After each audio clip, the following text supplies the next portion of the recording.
What's going on, golf fans? It's your boy Gsluke here with our DFS value plays for this week's Masters tournament. For earlier today, we broke down the top end of the Draftkings pricing. Well, now we're going to focus on the bottom end, some of those dumpster diver plays that you need to save some salary in those lineups and spend up for an extra stud or two. And on top of that, get some much needed ownership leverage, especially towards the bottom end of the board. So by the end, you'll hear about 4 players that I have my eye on this week that you at the very least might want to consider for your personal player pools as well. So without further ado, a lot to get into. Let's go ahead and get this thing rocking. First up this week, we've got last week's sweetheart. That is going to be Tyrell Han, a 20% owned player there for Valero, was also nearly $11,000. And pricing came out before the weekend, and Han got the huge price decreases, only $7,900. And going into last week, I really thought Han was going to be one of, if not the chalkiest player here for Augusta. But after a missed cut that a lot of people are really going to use against Tyrell this week, I think we might be looking at a little bit more of a reasonably owned Tyrell Han, which makes him intriguing for some of these large field tournaments. So first and foremost, the recent form outside of last week was excellent, right? Second, fourth place finish, and was backdooring bunch of top 10, top 20 finishes during the Florida swing, and before then on the PGA Tour schedule. The issue is this missed cut, and if you take a look at some of the advanced metrics, again, he missed the cut on the number, so it's not like it was an ugly missed cut at that. He gained in both of the ball striking categories. It was a slight loser around the green. It lost about a stroke with putting, a little bit over a stroke with the putting over 2 rounds. So you can either overreact to that, right? Say, oh no, the around the green plane putting wasn't there for 2 rounds, or chalk it up to variance, which is more than likely the answer here. He missed a few putts from within 3 to 5 feet, which you typically never see from Tyrell Han. And if he gets those to drop, makes it to the weekend. And considering how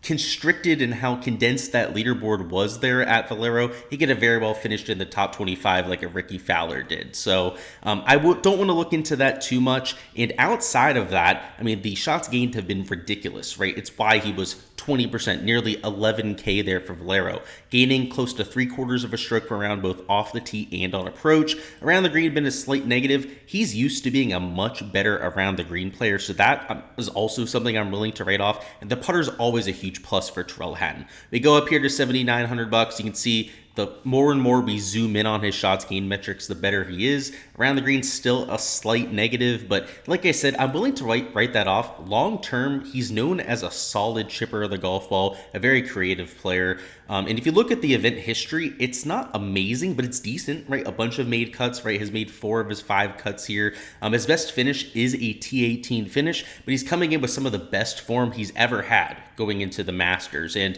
sure, I know that missed cut, right? A lot of the casuals may overreact to that. It was about as good a missed cut as it could have possibly been. I mean, the ball striking was there, right, over the first 2 rounds. So $7,900, sign me up for a bounce back performance there by Tyrell Han.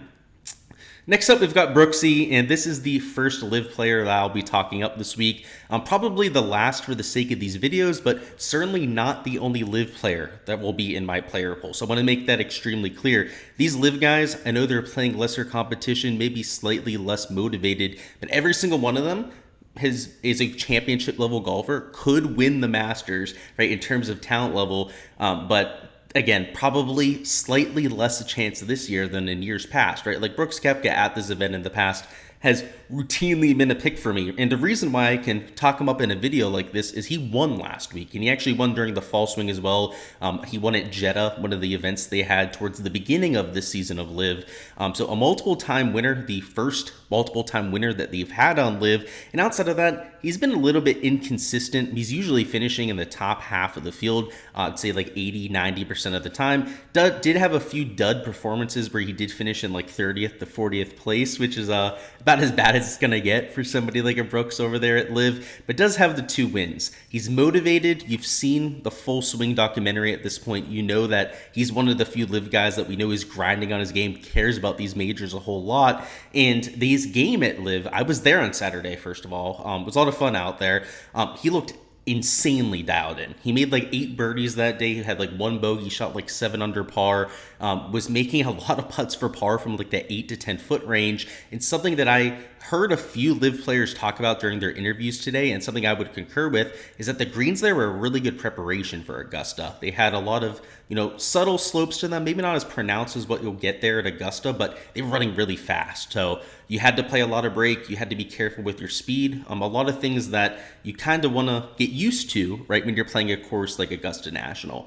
We could look at shots gained metrics, but they're from like 2 years ago. That's just going to be ridiculous to look at this point.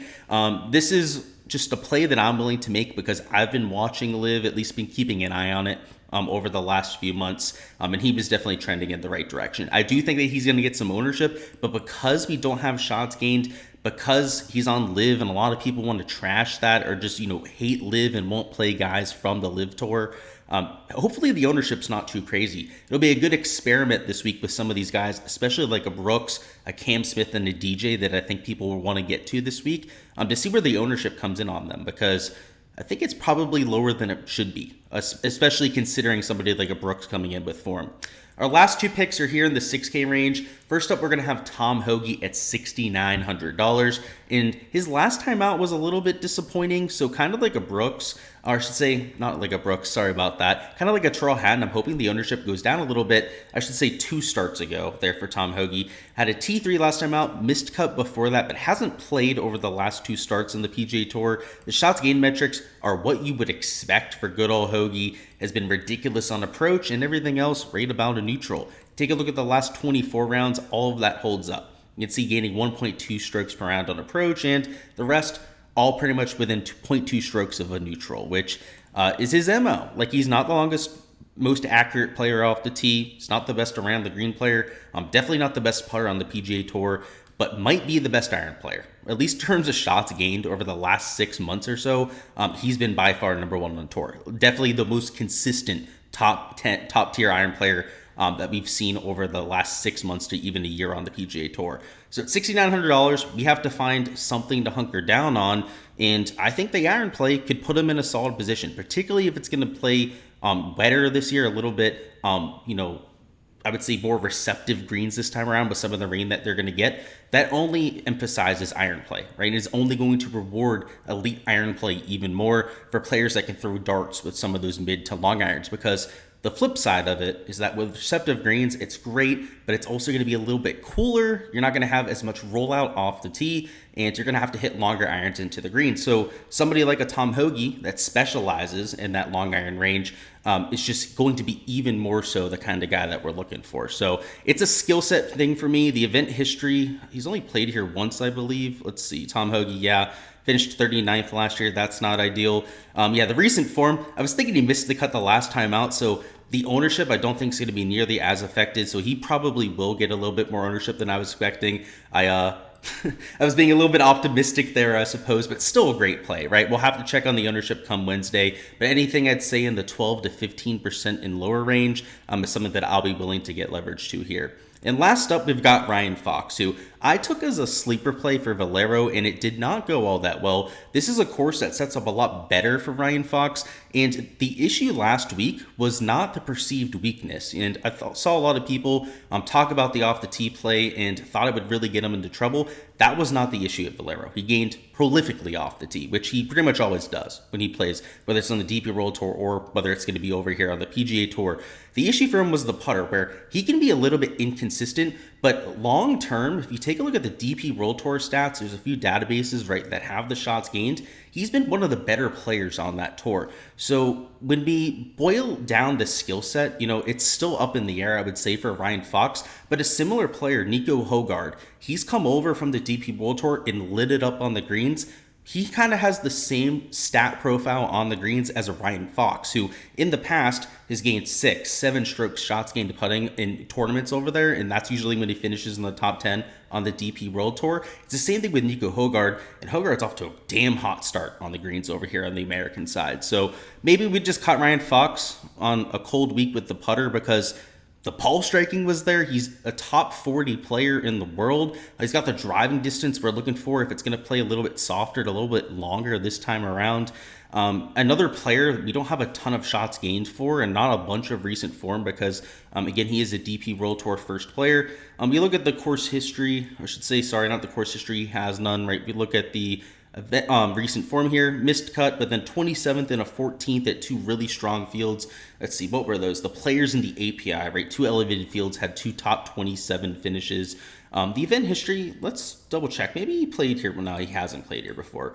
I know he was top 50 on the world rankings last year, at least very close to it. So I thought perhaps there was a chance that he got into it last year. But yeah, first timer. So that's a huge issue, right? You don't love that. There are guys that have played here around him, but he's by far the best player in my opinion. So if there's a first timer to take a chance on, it's Ryan Fox, and we don't need him to win this golf tournament, right? We're looking for a top 20 right here at $6,700, and that would get the job done for us in a lot of contests. Alrighty guys, that is all I've got for this week's value plays. Before you hopping out of here, go ahead, comment down below your top DFS play priced $8,000 and below on DraftKings, and go ahead, smash that like button, right? If you haven't subbed to the channel, go ahead and do so too. We're gonna have even more content dropping throughout the week. It'll be fades and sleepers tomorrow. We'll have our weekly live stream Wednesday at 7 p.m. Eastern. We also do prop content here, showdown content throughout the weekend. Don't want to miss any of it. So just word of advice out there, right? If you haven't subbed, make sure you do so you don't miss that. Best of luck with those lineups, any outright bets you decide to go with this week. I haven't bet any of these value plays as this is a much more top heavy week when it comes to the outright betting card. If I do add any of them to my betting card, we'll discuss it on the Wednesday live stream. But like I said, best of luck. I'll see you guys for that 7 p.m. stream, and catch you guys next time.